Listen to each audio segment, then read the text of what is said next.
പ്രധാനമന്ത്രി നരേന്ദ്രമോദിയുടെ ദ്വിരാഷ്ട്ര സന്ദർശനം തുടരുന്നു. സന്ദർശനത്തിന്റെ ആദ്യഘട്ടത്തിൽ 40 വർഷത്തെ നയതന്ത്ര ബന്ധം അടയാളപ്പെടുത്തിക്കൊണ്ട് പ്രധാനമന്ത്രി ഇന്നലെ ബ്രൂണയിലെത്തി.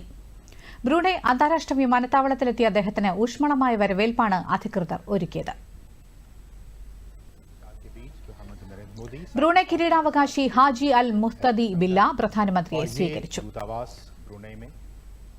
ബന്ദർ സെരി ഭഗവാനിൽ ഇന്ത്യൻ ഹൈക്കമ്മീഷന്റെ പുതിയ ചാൻസലറുടെ ഉദ്ഘാടന കർമ്മം അദ്ദേഹം നിർവഹിച്ചു. नरेंद्र मोदी उद्घाटन कर रहे हैं और साथ ही साथ जैसा कि हमने कहा था वहां जो भारतीय मूल के लोग इंडियन डायस्पोरा है उनके साथ भी मुलाकात कर रहे थे.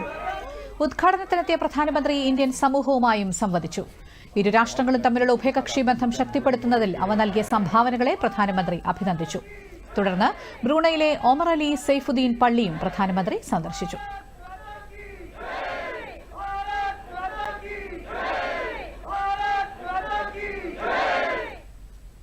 समय जो वहाँ की प्रसिद्ध मस्जिद है वहाँ पर प्रधानमंत्री गए हैं.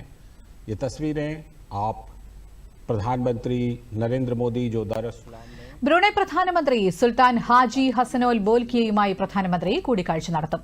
സന്ദർശനത്തിന്റെ രണ്ടാം പാദത്തിൽ പ്രധാനമന്ത്രി നരേന്ദ്രമോദി ഇന്ന് സിംഗപ്പൂരിലെത്തും. ഇരു രാജ്യങ്ങളുമായുള്ള ഇന്ത്യയുടെ പങ്കാളിത്തം ശക്തിപ്പെടുത്തുമെന്ന് നേരത്തെ നരേന്ദ്രമോദി പ്രസ്താവനയിലൂടെ അറിയിച്ചിരുന്നു. सुल्तान उमर अली सैफुद्दीन मस्जिद